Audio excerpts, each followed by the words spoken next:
Hey everyone, it's time for another edition of Beaver Banter. Beaver Sports Talk lives here.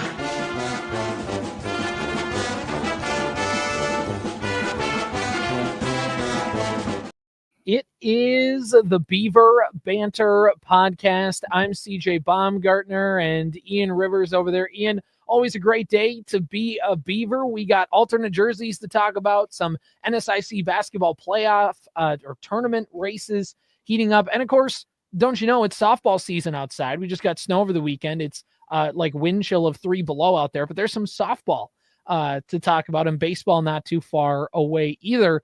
So just once again, the perfect storm of like everything's happening all at once for Beaver sports.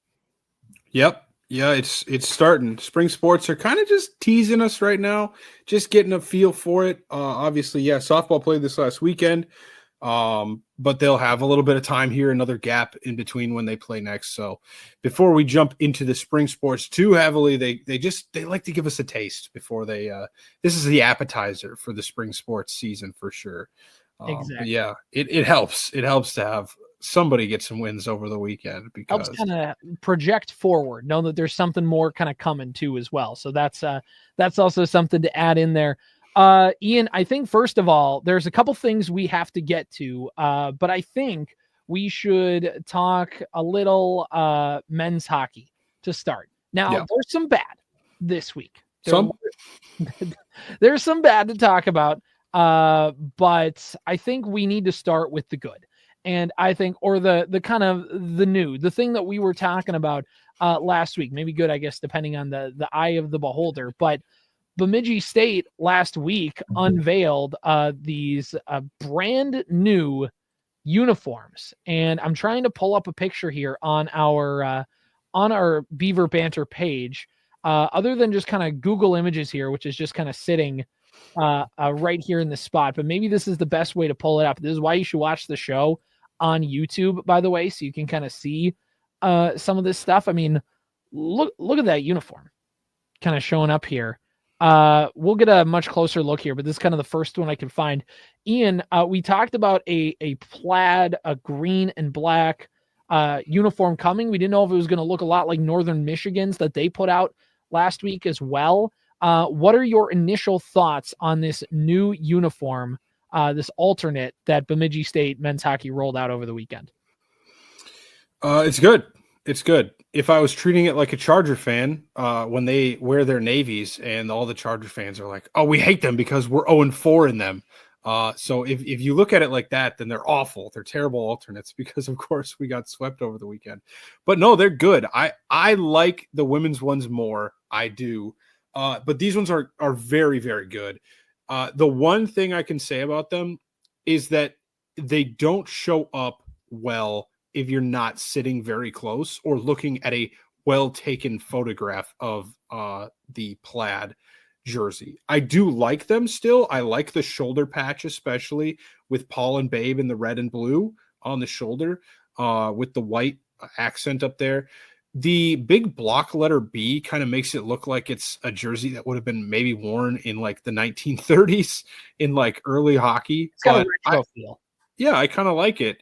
And it is a very good jersey. And I think just from a standpoint of better because different, I really enjoy them. And like I said, the only thing that really the green and the black are a little bit too close in color to tell from like far away. If you're down close to the ice, they look very, very nice. But it's hard to see. And especially I didn't watch this weekend from a broadcast standpoint. I don't know how they looked on TV because I was at the games, but they looked really clean on the ice. It was just unfortunate that we weren't able to have a little bit better of a memory in them. But they might be coming back. I know that we talked to Jared before the game on Saturday, and it sounds like similar to the women's jerseys, they are thinking about rolling these back for next season in some capacity. So that's cool. That's good. They're very, very nice jerseys. And that is, definitely the highlight of the weekend is getting to see those get unveiled. Yeah, I think the Paul and Babe is kind of the biggest risk I think this uniform took, just because they did the Paul and Babe in the red and blue, which makes Yep. them like in a good way stick out. Like you notice them on the jersey. I don't know how much it matches all the time, but like it depends. Sometimes I look at this uniform and I go, I really love it. Like I just love it. And then there's sometimes where I'll look at it again and go, it's good, but like maybe, like if you tweak this or that, or maybe if you just make Paul and Babe like a black silhouette or something like that, or some kind of thing, or make them green or something like that, just to kind of go a little bit more with the colors. The big block B is like not maybe my first thought, but also like, again, I think it grows on me. I think this uniform, while maybe not the perfect 10 out of 10, I think is super solid. And I think, yeah, like if you bring it back like for a once a year kind of series, like I think that it'd be a fun little thing to have just kind of in your back pocket to pull out every once in a while. And you know what? Like you said, it's just a tendency breaker. It's Bemidji State's got some classic white and green, like the block lettering. And of course there's the script. Like their uniforms are good, but it's just a good palate cleanser, I think, as well. It's okay to be a little bit different one weekend out of the year. Baseball with their kind of city connects and all that kind of stuff. Most of them are bad, but you know what? You wear them, and these are better than City Connects. But like in terms of baseball City Connects, they're not great. But you know what? Like you can see them wear it for a weekend, and you're like, okay, you know what? It's kind of fun to see them in something different. And these are much better uniforms than that. And it's still fun to see them like go out a little bit differently. It's not how I thought the uniform was going to be based on how they teased it, but that's okay. That's the whole point of a tease. It makes you think. It makes you kind of guess. And so, I don't know. I do like them. I'm kind of in the same boat you are. I'm not a big uniform purist with Bemidji State hockey, I guess would be the best way to word it. But I think a lot of alternate uniforms are cool because it's a program that doesn't have a lot of them because they've kept it simple and historic and all that stuff. So, yeah, I'm very much welcome to the change of pace. And if it was ever up for sale, you know what? I like the women's hockey uniforms. It'd be kind of tempting not to at least grab them and be like, I don't know, like they'd be kind of cool to have. So, the best part of the weekend was those uniforms. And by the way, found these pictures at bsubeavers.com. Of course, Brent Zizek, the photographer, who does a good job as always, snagging photos of those there. Go find that at bsubeavers.com for kind of some full insight on those photos there. Ian, that's the good part of the weekend for men's hockey, was the uniform reveal. The bad part is that they actually played hockey or something along those lines. Not only earlier this season did they get swept on home ice by Northern Michigan, but now they got swept on home ice by Ferris State. You went to the games, Ian. What happened? They just didn't play well at all. I mean, Friday especially. I mean, they played poor from the jump. I believe Ferris scored 2.5 minutes into the game, 3 minutes into the game. Pull up the box score here. Yeah, it was 2 minutes and 48 seconds into the game. And it just looked like BSU did not have any of the offensive firepower necessary to climb back into the game. Travis Shouty scored about 10 minutes into the game to make it 2-0. And the only goal the Beavers had on that night was Eric Martin, who did have a little bit of a lapse defensively and didn't close in on Shouty, who was barreling towards the net on that second goal for Ferris State. He did answer about 30 seconds later with a goal of his own, but you kind of wonder how much was that just Ferris falling asleep. And, that can kind of be somewhat of the most important time to make sure you're sharp defensively is right after you score a goal. So, and really from there, I mean, once they got their third goal, we were in the arena just wondering, like, are we really going to be able to score 2 goals and even force a tie at this point? Because we just don't look good offensively. And it was really, really ugly in that game offensively for basically the majority of the game. They just couldn't find anything. Low quality chances. Noah West played well for Ferris State in the goal, but he wasn't really tested all that much. He wasn't asked to make any spectacular saves. I think he made 1 or 2 really good saves on the weekend. But other than that, it's not like you just got goalied or something, because if you look at the shot counts from this game, Ferris State had 20, BSU 32, and you lost that game 5-1. So not very ideal. And then going into Saturday, wasn't much better. The first period was more of the same. Ferris State scores, and you're down 1-0 going into the second period. But you have a really, really good second period. That was a really good period. One of the best I've seen in a long time for this team. They had plenty of opportunities, plenty of chances. But again, it was kind of like, well, we had that. It was a great period, but we only tied the game. It's 1-1.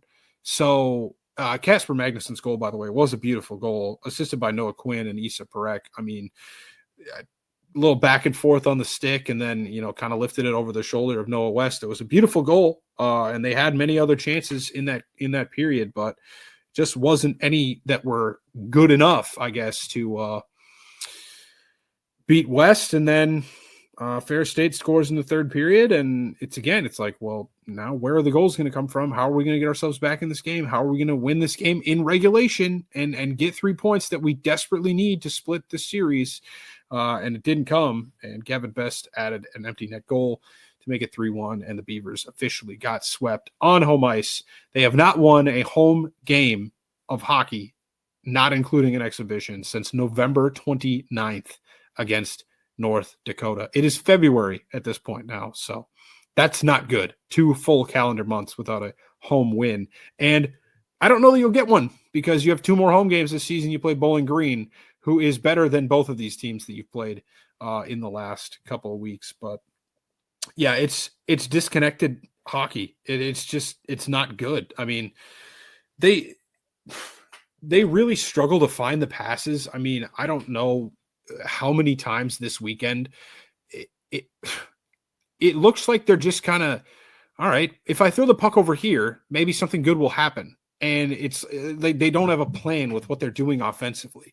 And it's really just, it's a shock, because like I said, you're playing Ferris State and you go down by 2 goals. I mean, last year you would have had complete faith in this team. All right, I think we can come back and tie it and at least force overtime or something. And now this year you're like, oh, all right, let's just go home, guys, because that's what it feels like most nights. And you got to hold this team to a higher standard with how much, talent and experience that they're bringing back. And it kind of made me do a little bit of a thought experiment over the last couple of days. And it's, you think back to the 3 or 4 stretches of BSU's Division I history where they've kind of been really successful, right? And just in the times that we've been on campus now, you look at that 2016-17 season, and you look at all the players on that team that were NHL or even AHL talent. You had Kyle Bauman and Jerry Fitzgerald, who both got time in the AHL with the Iowa Wild. I think Bauman also played for the Ontario Reign at one point. And then Zach Whitecloud was on that team as well. And he is, of course, a Stanley Cup champion NHL defender for the Vegas Golden Knights. And then you had the best goaltender in program history in Michael Bitzer. No disrespect to Matthias Scholl, but he is not Michael Bitzer. I mean, Bitzer was putting up crazy stats that season. You fast forward a couple of years to when the Beavers are kind of back. Now they didn't win any hardware in terms of McNaughton Cups or anything, but they went to the NCAA tournament. And even the year before the tournament got canceled, they were 12th in pairwise in the WCHA semifinals. The purpose is they put together back-to-back NCAA tournament caliber seasons. Yeah, and you look at all the players that were on that team. Owen Sillinger is now an NHL caliber player, has finally played his first NHL game. So I don't know if we brought that up or not, or I can't remember exactly when that happened, if it would have been in between shows or if it was last week. But congrats to Owen for finally getting his chance with the Columbus Blue Jackets. Kind of funny situation that happened, but Yeah, Alex Irulo, he played sparingly in the AHL, but he was an AHL caliber player. Kyle Loft was on that team. Will Smolik, Elias Rosen, all those guys. I mean, Elias Rosen was never in the AHL, and this is where maybe I struggle, because I'm not such a great talent evaluator, and I don't know exactly who would be or wouldn't be, AHL level. But Elias Rosen was a very, very talented defenseman, and we had plenty of talent on that team. And then even last year when we won the McNaughton Cup, Leighton Road, probably going to be an NHL player very soon. Same with Eric Polkamp and Kyle Loft, again, an AHL level player. He signed at least an ATO, I believe, with the Texas Stars after last season. I just don't know that you have that on this team. Now, granted, some of these guys, maybe Jackson Panzer sticks around and has a good, couple of years, and then he gets his chance to do that. That there's a lot of development that has to go into some of these younger guys, but especially in in the experience players that we have, seniors, juniors, doesn't feel like we have a lot of those guys that are that top end talent right now. And even in a down conference like the CCHA, you're going to need players like that to help your team compete. Now, all that being said, 8th place is still ridiculous. I mean, this team should be well higher than 8th place. I mean, bare minimum, we should probably be fighting for home ice right now. Right. And we're down here lucky that Northern Michigan had such a terrible start to the season, because they're probably not going to be able to make up 12 points on us in the last 4 weeks of the year. Like, that's probably just good for us. We got the 8th spot. But what is the 8th right spot? now? You go to down to Mankato and you're just basically going on marching orders. Well, Mankato or Augustana, who now leads the CCHA on points percentage. So, yeah, either one of those is going to be less than ideal to play in the first round. And just the fact that you fell to 8th place, I mean, like you said, CJ, swept on home ice by Northern Michigan and Ferris State in the same season, less than a year after you hoisted the McNaughton Cup. It's tough to swallow. You need more pro level talent, like real pro level talent to be a true competitor, even in a conference like this. Yeah, I mean, there's a lot to what you said. There's a lot of levels to it, right? I think the biggest one is you're right. Like last year, we had an Eric Polkamp, you had Matthias Scholl, you had a few of these other guys, right? You know, you had your Kyle Loves, you had some guys that were experienced and older, and then you also had Polkamp, who is your phenom, your guy. And you ever heard this expression in other sports? You hear it all the time in baseball. Maybe in football, there's like that gritty third wide receiver that every team loves. And then they go, you know what? A team full of that guy would win you a lot of football games. And then you look at him, you're like, no, actually, no. Like, I think it was with the Twins, if you remember Donovan Solano. Somebody was like, a team full of Donovan Solanos and Kyle Farmers could win a lot of baseball games. Go, no, they wouldn't. Because, like, in that situation, because you do need actually high, as frustrating as sometimes high-end talent players can be, whether because of hype or whether because of expectation or whatever. But you do need those players as much as you need lunch pail guys. And I think Bemidji State's rosters, I think those guys work hard. I think they know what they're doing. Like in that sense, it's not for lack of effort. It's not for some of this stuff. It's just that there just isn't always, you don't have that one high-end talent in every single team, not just one guy, but you need maybe a guy or two that can kind of, when things are going your way, who do you shovel the puck to try and get a goal? Who do you try and shovel the puck to get your offense going? What do you do? And they just don't really have that guy. And they have guys who can do some stuff and guys who have had good games and had some nice goals and had things like been productive. But again, there's a lot of just lunch pail guys, and not that those are bad. You need a lot of those guys, but you need them in combination with some of that high-end talent. And it just hasn't quite shown through for Bemidji State so far this year. Maybe it happens through the final few weeks. Maybe they kind of get some things right. Maybe somebody steps up and that becomes the guy. You're running out of time if that's the case. So that's kind of thing number one. Thing number two is, I mean, at this point in the year, it's crazy. You haven't won a home game in over 2 calendar months. And from where we started the season with the non-conference schedule, you almost swept UND, including getting a win at the Ralph. You took the Gophers after playing a really bad first 10 minutes of the game. You outplayed the Gophers at Mariucci, and then you beat them on your home ice. Like you got your first game of the year, you beat UND at Amsoil, UMD at Amsoil. Like there were some great moments in the season to where you go, you know what? Like again, pairwise was pairwise. Not that was any big thing, but it was just for your own confidence. You could go, look, this team can do some stuff. Just wait until we get into conference play, and then things will really start to show up.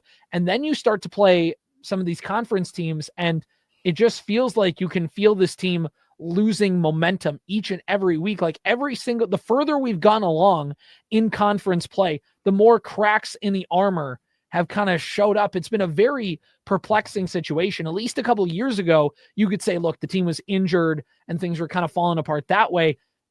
For the most part, they're healthy. For the most part, they have experience. For the most part, they have some of this stuff.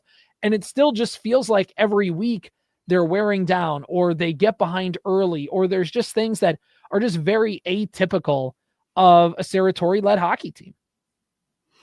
Yeah, you're right. I mean, it's just like, for whatever reason, the guys that we hoped would take a step haven't taken the step. And, that's the most frustrating part is like, all right, well, this is a true disaster season because you bring all this experience back, you have all these expectations, and you still are in eighth place. And I think it would look a lot differently if none of these fifth-year guys decided they wanted to come back, right? And now all of a sudden you're like, well, we're playing a bunch of freshmen and we're playing a bunch of guys that really didn't get a ton of minutes on a championship team. And yeah, eighth place is still disappointing, but at least we got these guys developmental minutes. It's like something you're building towards. Yeah, a lot of nights, man, we don't even have these developmental minutes getting on the ice. And it's hard to say that we want them to be playing over the seniors because guess what? They get on the ice and it's not like they're winning us hockey games either. So it's hard to say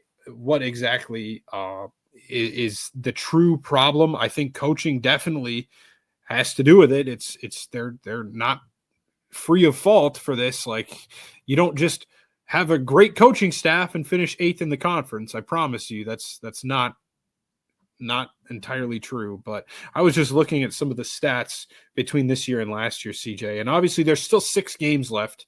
And then I actually don't remember if playoffs. I don't know if playoffs technically count. Yeah, I'm not sure how it works. Yeah, maybe, but maybe not, because it says Leighton Road played 38 games last year, and our highest right now is guys like Irie and Jutting and Vicenen with 28. So maybe they count playoffs in there. But either way, this year we have 6 players on the roster with over 10 points. So double-digit points. Now, granted, we have a couple that are hovering around 9, 8, 7, 7, 7. So we could get a couple more up there. But how many players last year do you think we had over double-digit points? The way you're phrasing this makes it seem like it's going to be well over. 14. 14. Compared to 6. Last year we had 6 players with over 20 points. This year we have 1. It's Kirkland Irie at 21. Jeez.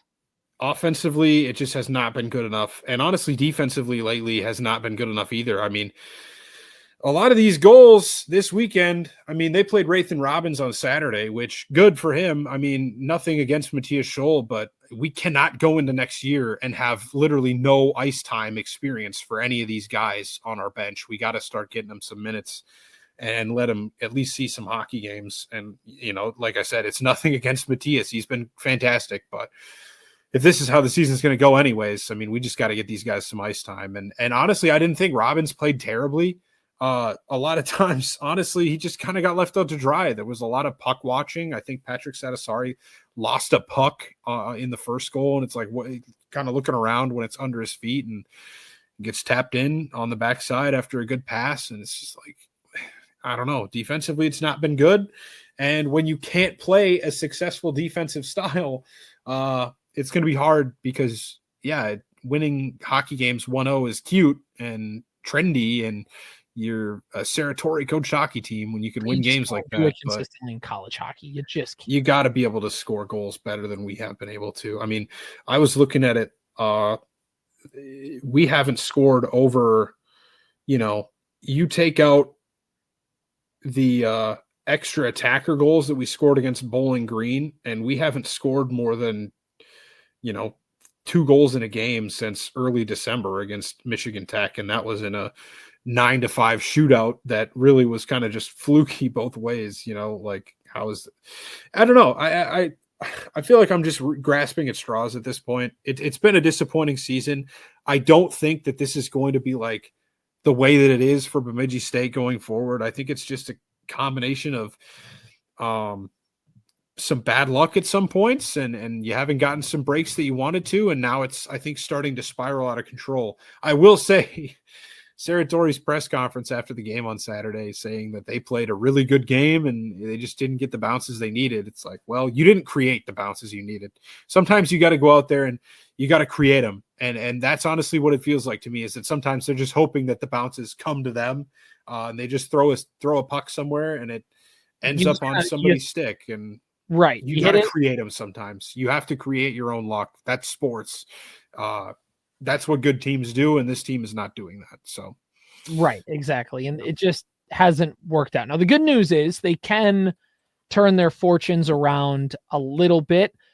It's just going to be a tough weekend to do that. I mean, you got to play Michigan Tech, you got to go to Houghton, you got to play there. It's not an easy place to play, as we talk about all the time, but you know what? Go for it.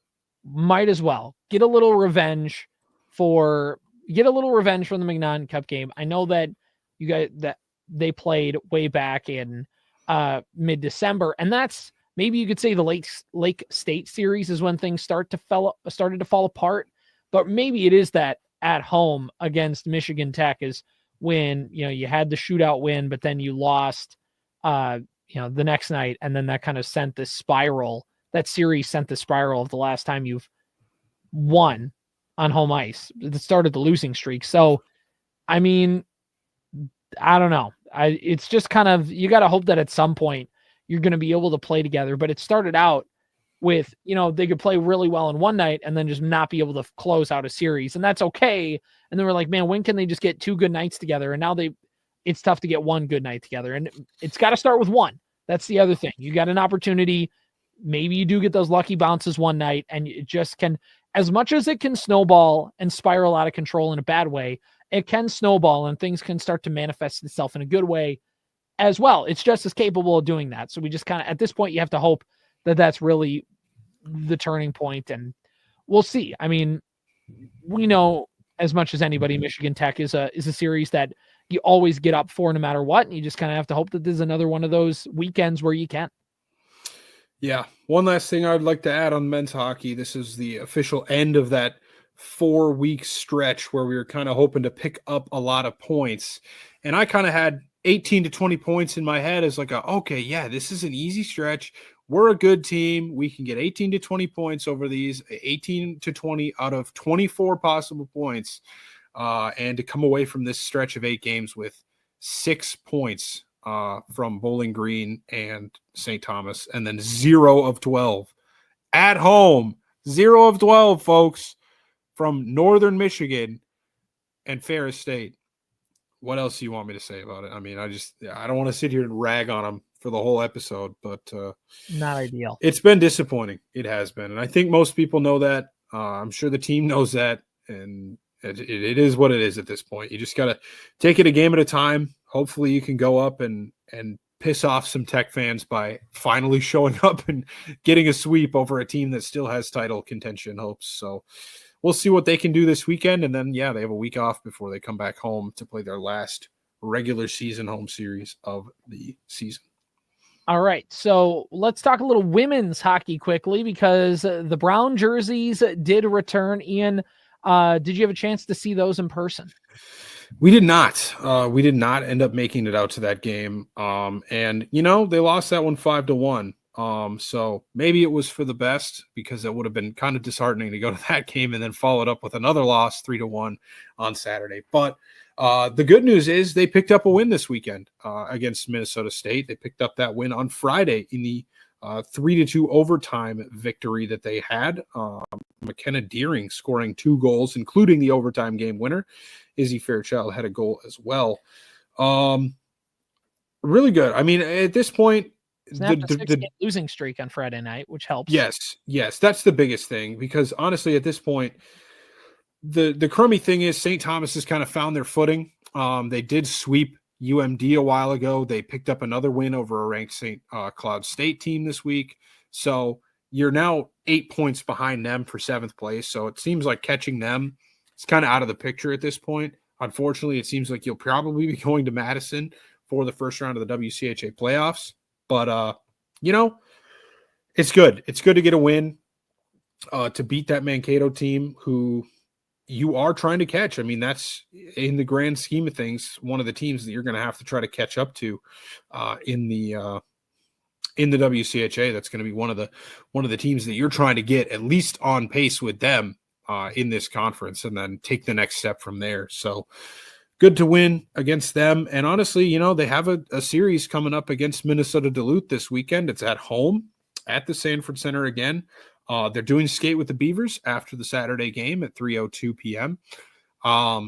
this team did get swept by St. Thomas, and St. Thomas is a team that you swept earlier this season. So you never say never, I guess. And honestly, excuse me, I thought Jared brought up a good point after that game was over. I saw him put a tweet out that the team on Saturday was actually really disappointed with the 5-1 result. And if anything, it just showed that the behavior and the belief system in this locker room is changing, because years past, maybe this team is just like, all right, well, we got one win on the weekend.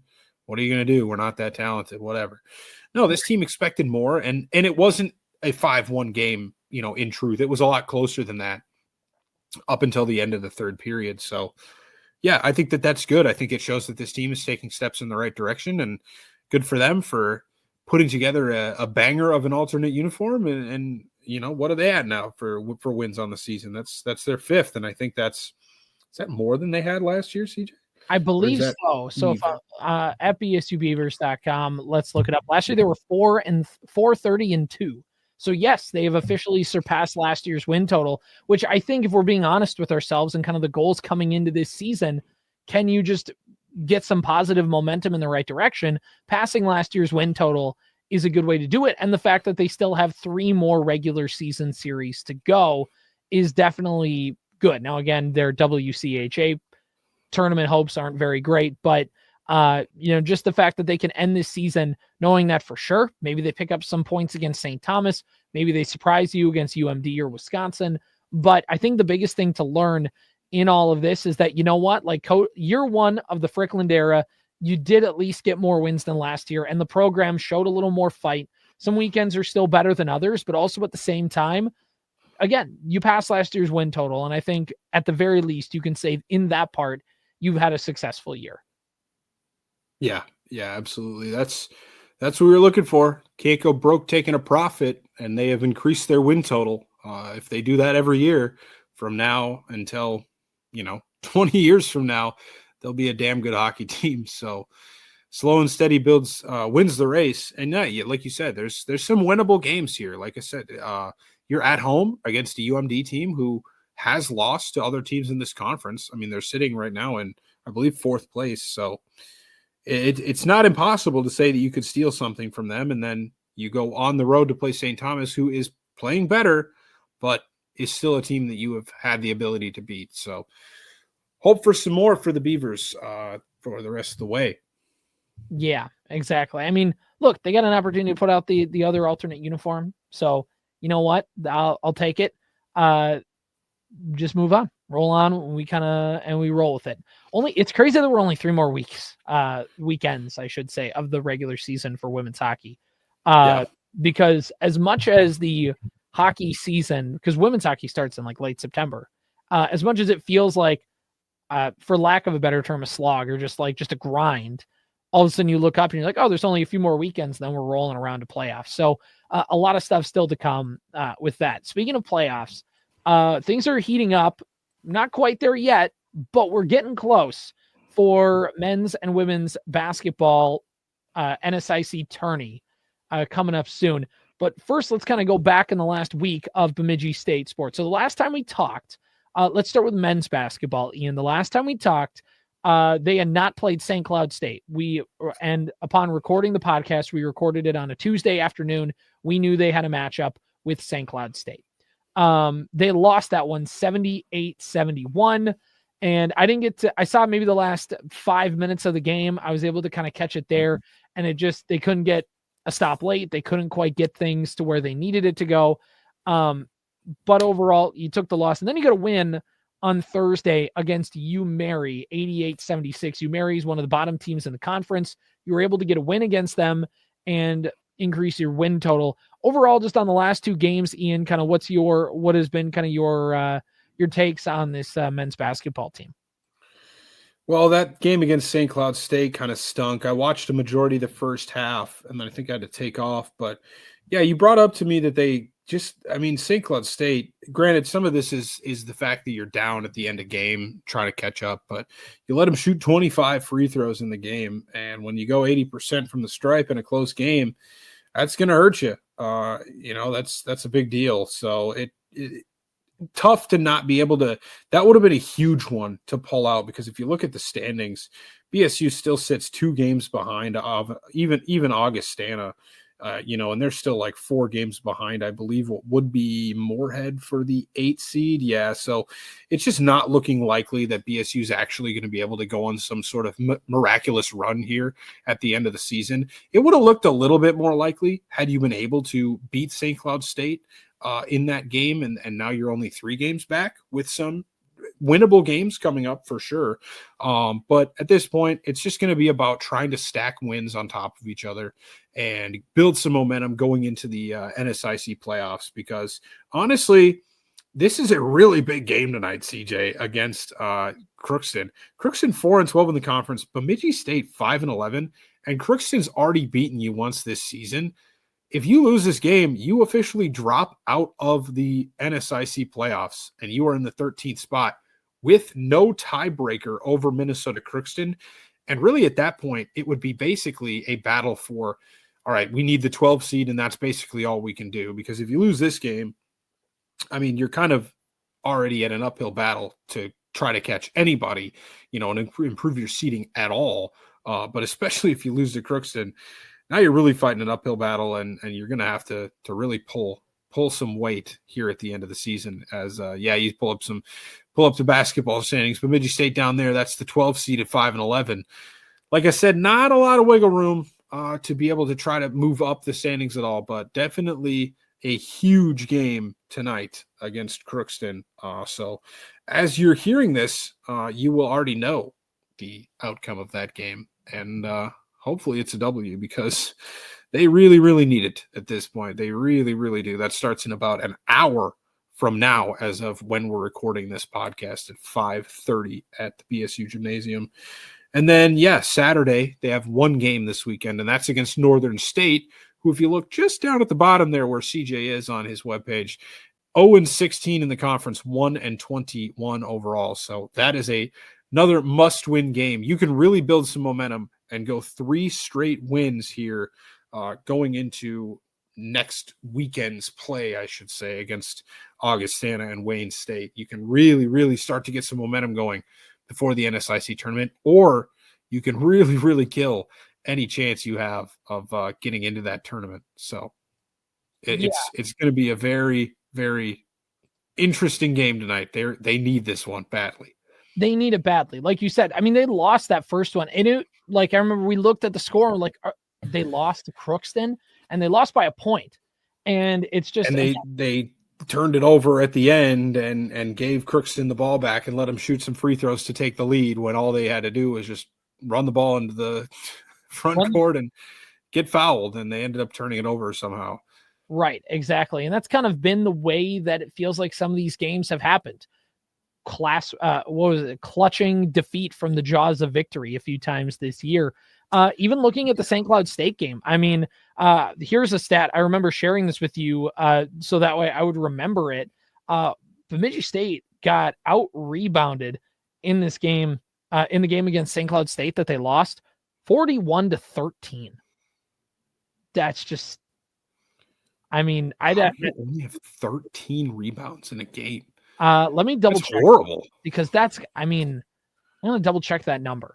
But I mean, if you look at the total, St. Cloud only shot like 50%. So I mean, that makes sense if the other team shoots like 80% or something. They must have redid the stats, because now as I'm looking at this, it's 30-24 in rebounds. But I swear the rebounding, like if you look on the post game feed, they might have went back and redid some of the numbers. But on the screen for live stats, it had 41-13.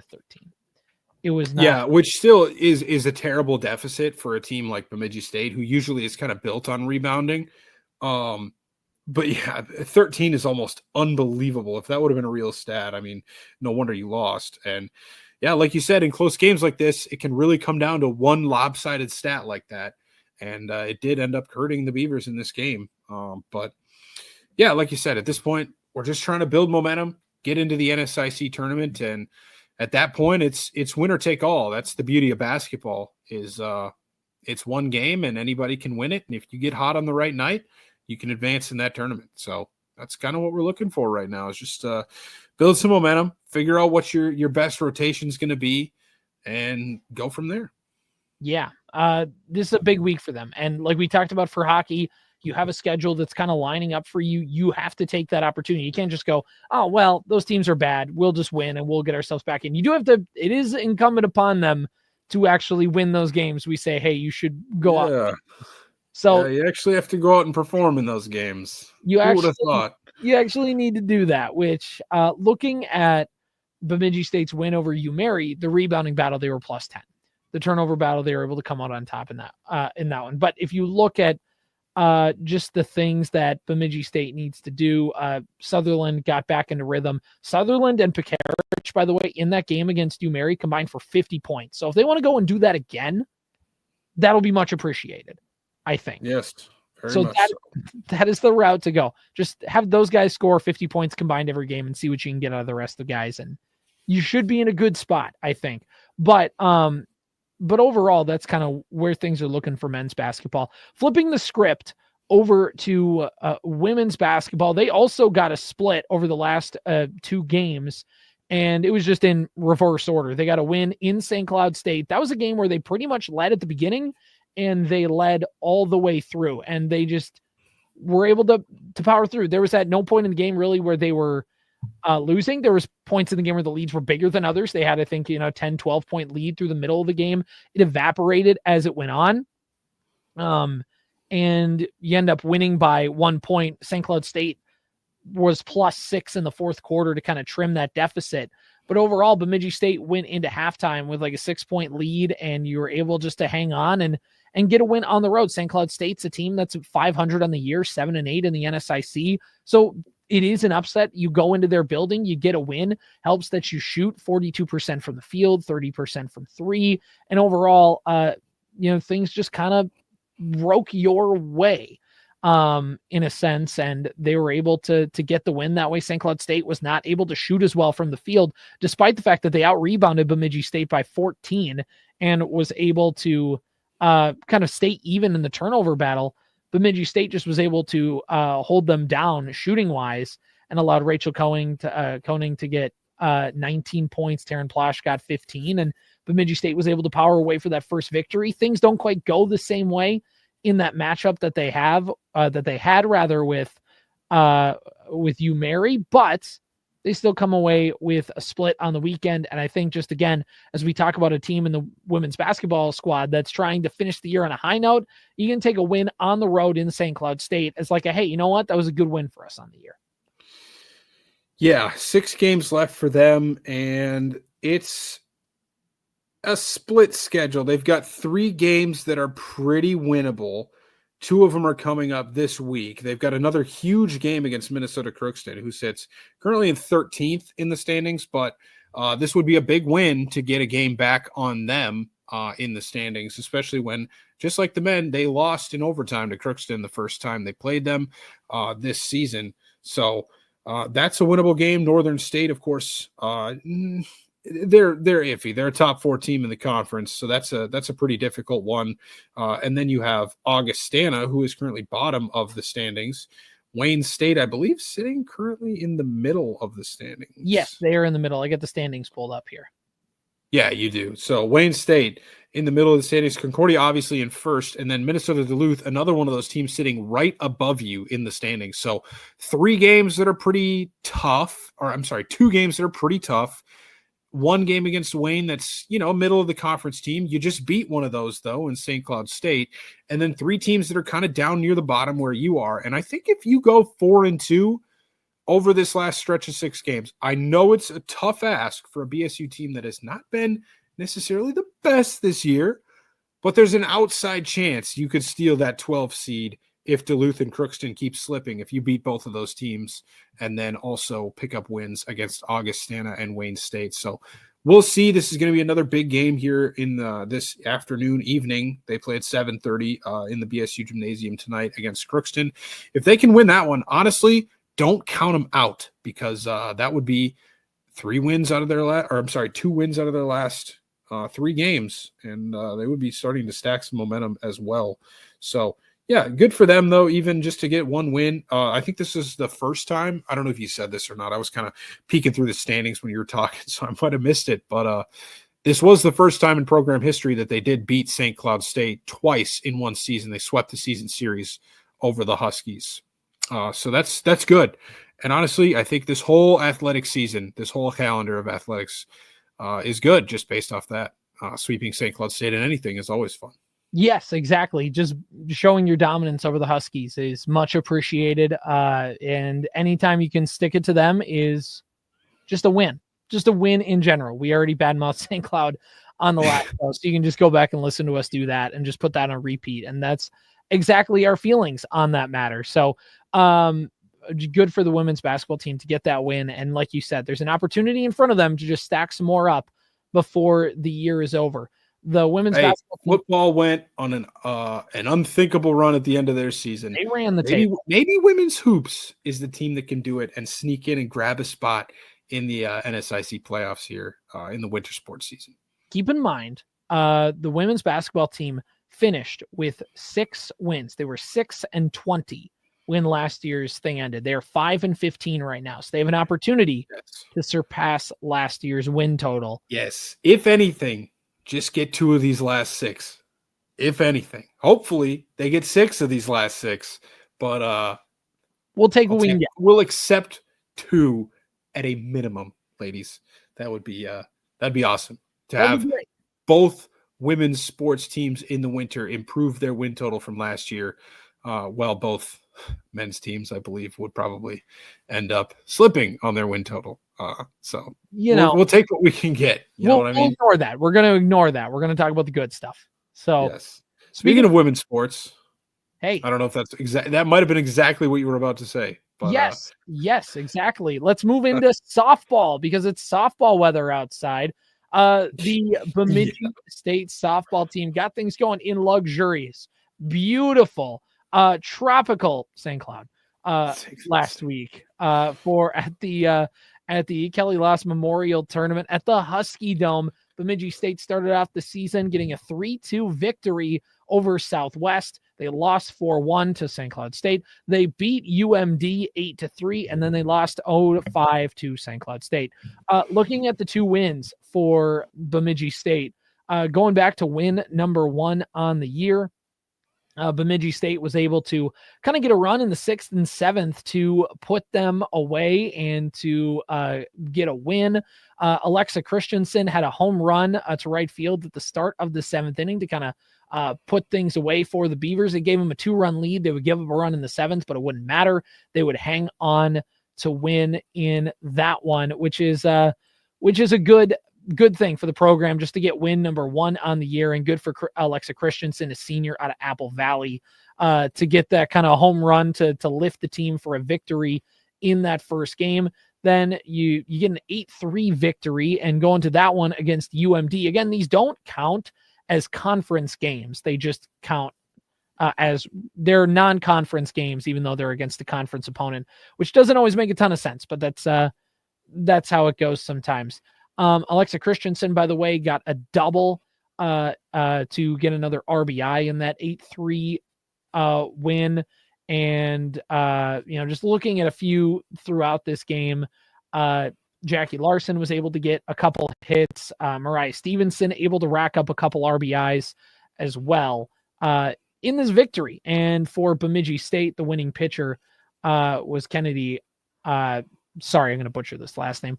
Joachim. Maybe Joachim. Sorry, Kennedy, if I got that wrong. So, but that's kind of the thing for Bemidji State. We talked about, hey, softball a couple of years ago, they kind of hit above their weight. They had a good season, able to win a tournament game. And then the year before, things kind of fell apart, or the year after, they went 13-38 in 2024. After going in 2023, they were able to go 24-27. So for the team to get a good start to the year, just 2-2, able to get that opening kind of salvo going, definitely helps out a lot, considering the team to start last year, they went 0-5. They were starting the year 5 games in the hole. Now they won 3 in a row, but after that, they kind of just dug themselves a hole and they couldn't quite get out of it, and things spiraled out of control from there. But to start the year 2-2, a much needed sign for this team. Yeah, that's basically what I was going to add. Is just that last year they played in the same tournament in St. Cloud, and they got swept by Sioux Falls and lost games to Northern State and Black Hills State and went 0-4. So to add 2 wins to that and go 2-2, that's a pretty good start to the season. And hopefully they can provide us with another exciting year, because that first year we covered them on Beaver Banter here was really exciting, getting to do that tournament run there at the end of the year. So hopefully we get more of that this year. Exactly. Ian, anything else to wrap up the show here? We've kind of gotten all the main beats. Is there anything going on in the world of Bemidji State or kind of Bemidji State adjacent that you feel like is worth bringing up? Yeah, tennis gets their season continued. They have played 1 game this year back in October. They played University of Wisconsin River Falls.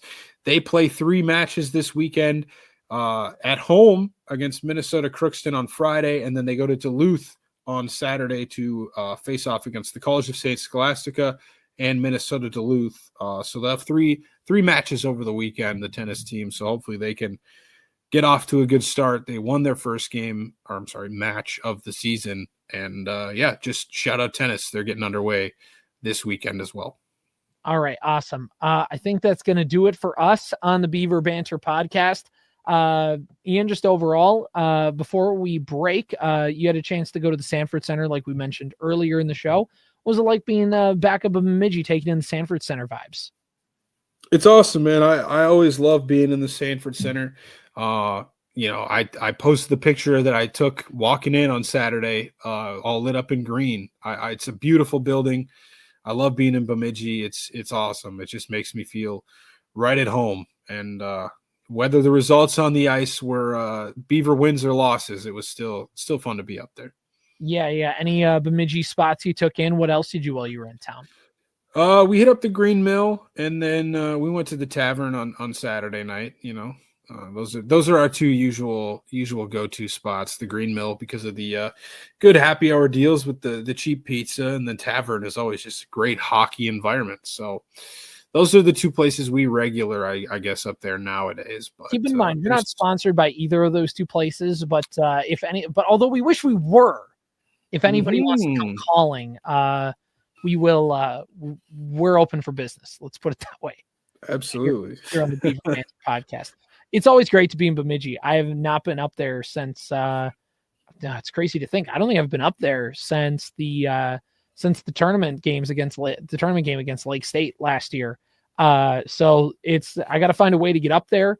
Hockey sometimes doesn't always make it easy. Like it is not quite a big motivation to get up there, considering how things have gone. 1 more home series, it looks like, for the year, but still it's always fun to take in a game at the Sanford Center. It's really cool. And to go to some other games and stuff like that on campus and other stuff like that. But Bemidji, man, it's fun to get up there. The closest I've gotten, I think, is Park Rapids. So maybe Walker. Kind of those are my 2 adjacent spots. I've been close enough where I was like, do I make the run up to Bemidji? And it just hasn't quite worked out in that regard. But yeah. So other than that wraps up another Beaver Banter podcast. I'm CJ Baumgartner. That's Ian Rivers, and we'll see ya